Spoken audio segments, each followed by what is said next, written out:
I never go by Ray's Pizza without seeing the signs outside in my mind.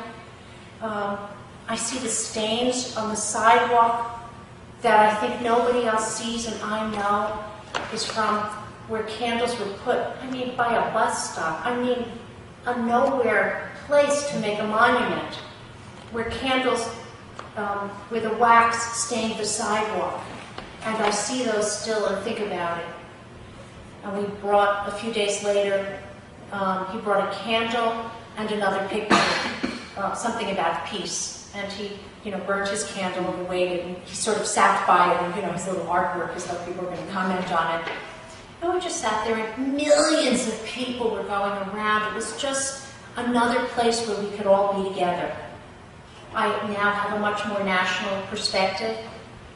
I'm interested in what happens in the world, but I, more than ever, don't like to leave home. And I would say home is New York City. We spoke on the phone as often as we could, and she wanted me to leave, get the hell out of there. And I said, I'm not going. I need to be here. I took care, I saved my kid. Now I need to save my city. I'm not going anywhere. And I'm telling you, it's the most exciting place. You've got to come back. And she said, you're crazy. Get out of there. And we had a huge fight, and I simply refused to leave. Like cookies and bags, but I can't remember now. But like famous restaurants had sent meals. There were boxes of donuts, and the sun came out, everybody had hats. It started to rain, everybody was given an umbrella. There was just endless stuff. There was a soldier, going up and back down the hallway, like, let's have a switch to the principal's office. But no, not anymore. There was a table with like eye wash, and I can't remember what else. And we just stood there, and people, what are you doing here? And she said, they're here to check on the school pets, make sure the school pets are okay. And they said, well, the firefighters they've taken care of all of the pets in the school. And we said, good, we were just here. And the soldier gave Wolfe a balance bar, which is, a little food in a little bar, and said, thank you. Thanks for all the work you've done. It was amazing. It was extraordinary in that way that, the lava coming up out of a volcano is, oh my God, look at that. I saw a cloud, but I still could not connect that cloud with her face. So I turned back and said, what happened? And she said, the building just collapsed. Now, we were far enough away that there were some other buildings that blocked our view for the bottom floors. I don't know how many, but it wasn't clear to me. It didn't seem possible to me that it had fallen all the way to the ground. Really, just the road ended with them. And there was a jagged hole in both of them. And coming out of it was fire, the sort of silver way the buildings look, with the red and the black fire, and then a kind of gray smoke. And in the smoke was the sparkling debris. When the first plane struck, I was actually, as I said, I run a bereavement program, and I was making a condolence call to someone whose animal had died, a total stranger. And I got to work early, and I was on the phone with her, and she got another call. So she put me on hold, and she said, that's my sister in Wisconsin. And she said, a plane just went into the World Trade Center. She said, I think I should go. My son works there. I said, yeah, I should probably go too. My kid goes to school right there.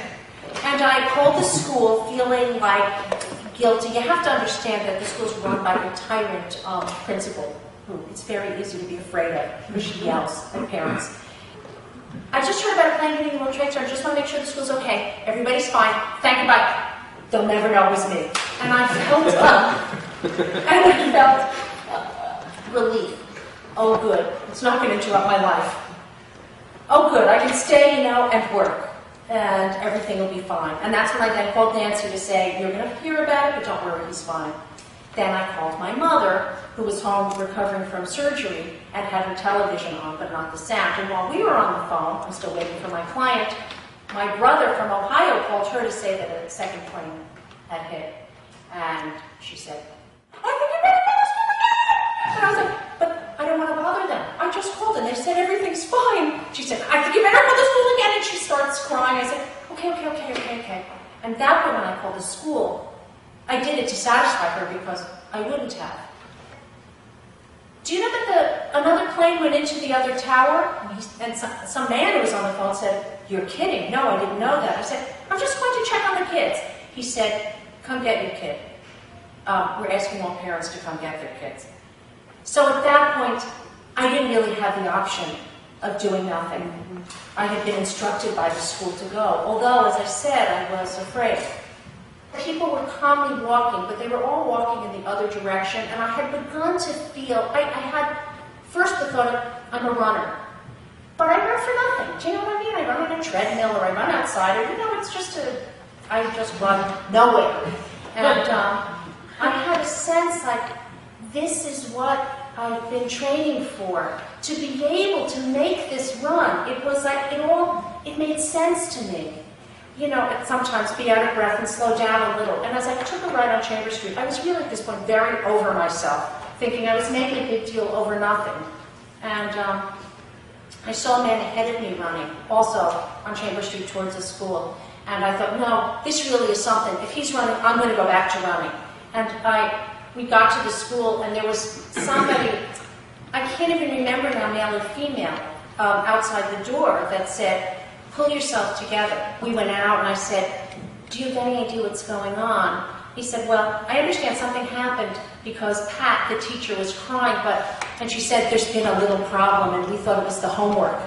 I immediately had him look up, and they were, as you know, just a few blocks away from the school, to look up and see the buildings. And I said what had happened, but I tried to say it in a, but we're safe. We're okay, and we're just going to now walk home, and we're going to be fine. Although I'm very concerned about the people who were in those buildings. That it really was about taking care of each other in every kind of way. And I'm getting too far from that already, and I want to feel that in the group way again. I do tell people I love them more still. I'm much more protective of Wolfe than I was.